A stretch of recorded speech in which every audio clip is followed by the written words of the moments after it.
ಕರ್ನಾಟಕ ಕಾಂಗ್ರೆಸ್ನಲ್ಲಿ ನಾಯಕತ್ವ ಮತ್ತು ಸಂಘಟನಾ ಪುನರ್ರಚನೆ ಕುರಿತ ಚರ್ಚೆಗಳು ನಡೆಯುತ್ತಿರುವ ನಡುವೆಯೇ ಹಿರಿಯ ನಾಯಕ ಸತೀಶ್ ಜಾರಕಿಹೊಳಿ ಮಹತ್ವದ ಸ್ಪಷ್ಟನೆ ಕೊಟ್ಟಿದ್ದಾರೆ.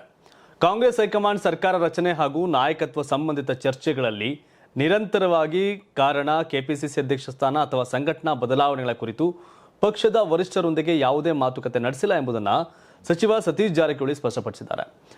ನಾನು ಯಾವುದೇ ಬೇಡಿಕೆ ಇಟ್ಟಿಲ್ಲ, ಪಕ್ಷದ ದೃಷ್ಟಿಯಿಂದ ನಾನು ಅಧ್ಯಕ್ಷನಾಗಲೇಬೇಕು ಎಂಬ ಅನಿವಾರ್ಯತೆ ಇಲ್ಲ, ಹೈಕಮಾಂಡ್ ತೆಗೆದುಕೊಳ್ಳುವ ನಿರ್ಧಾರವೇ ಅಂತಿಮ ಅಂತ ಹೇಳಿದ್ದಾರೆ. ಹಿರಿಯ ನಾಯಕರನ್ನ ಒಳಗೊಂಡ ಸಮನ್ವಯ ಅಥವಾ ಕೋರ್ ಸಮಿತಿ ರಚನೆ ಕುರಿತ ವರದಿಗಳ ಬಗ್ಗೆ ಮಾತನಾಡಿದಂಥ ಜಾರಕಿಹೊಳಿ ಅವರು ಈ ಪ್ರಸ್ತಾಪ ಹೊಸದೇನಲ್ಲ ಅಂತ ಹೇಳಿದ್ದಾರೆ. ಈ ಕಲ್ಪನೆ ಕಳೆದ 3 ವರ್ಷಗಳಿಂದಲೂ ಚರ್ಚೆಯಲ್ಲಿದೆ, ಆದರೆ ಇದುವರೆಗೂ ಜಾರಿಗೆ ಬಂದಿಲ್ಲ. ಈಗ ಮತ್ತೆ ಚರ್ಚೆಗೆ ಬಂದಿದೆ.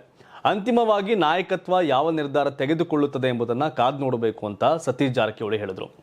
ಸಂಪುಟ ವಿಸ್ತರಣೆ ಮತ್ತು ಪುನರ್ರಚನೆ ಕುರಿತ ಪ್ರತಿಕ್ರಿಯಿಸಿದಂಥ ಜಾರಕಿಹೊಳಿ ಹೊಸ ಮುಖ್ಯಮಂತ್ರಿ ಅಧಿಕಾರ ಸ್ವೀಕರಿಸಿರುವ ಹಿನ್ನೆಲೆಯಲ್ಲಿ ಸಂಪುಟ ರಚನೆ 2 ಹಂತಗಳಲ್ಲಿ ನಡೆಯುವ ಸಾಧ್ಯತೆ ಇದೆ. ಮೊದಲ ಹಂತದಲ್ಲಿ ಹಿರಿಯ ನಾಯಕರಿಗೆ ಅವಕಾಶ ಸಿಗುವ ಸಾಧ್ಯತೆ ಇದೆ ಅಂತ ಸತೀಶ್ ಜಾರಕಿಹೊಳಿ ಅಭಿಮತವನ್ನು ವ್ಯಕ್ತಪಡಿಸಿದರು. ಸಿದ್ದರಾಮಯ್ಯ ರಾಜೀನಾಮೆಗೆ ಮುನ್ನ 37 ಶಾಸಕರು ಅವರ ವಿರುದ್ಧ ಪತ್ರಕ್ಕೆ ಸಹಿ ಹಾಕಿದ್ದಾರೆ ಎಂಬ ಆರೋಪಗಳನ್ನು ಜಾರಕಿಹೊಳಿ ಸಂಪೂರ್ಣವಾಗಿ ತಳ್ಳಿಹಾಕಿದರು. ಅಂತಹ ಯಾವುದೇ ಪತ್ರ ಕಾಂಗ್ರೆಸ್ ಹೈಕಮಾಂಡ್ಗೆ ಸಲ್ಲಿಕೆ ಆಗಿಲ್ಲ ಅಂತ ಸ್ಪಷ್ಟಪಡಿಸಿದ ಅವರು 37 ಶಾಸಕರು ನಿಜವಾಗಿಯೂ ಪತ್ರಕ್ಕೆ ಸಹಿ ಹಾಕಿದರೆ ಅದರ ಪುರಾವೆಗಳು ಇರಬೇಕಾಗಿತ್ತು. ಅಂತಹ ಯಾವುದೇ ದಾಖಲೆ ಅಸ್ತಿತ್ವದಲ್ಲಿಲ್ಲ. ಇವು ಕೇವಲ ವದಂತಿಗಳು ಮತ್ತು ಕಟ್ಟುಕತೆಗಳು ಅಂತ ಅದನ್ನು ತಳ್ಳಿ ಹಾಕಿದ್ರು.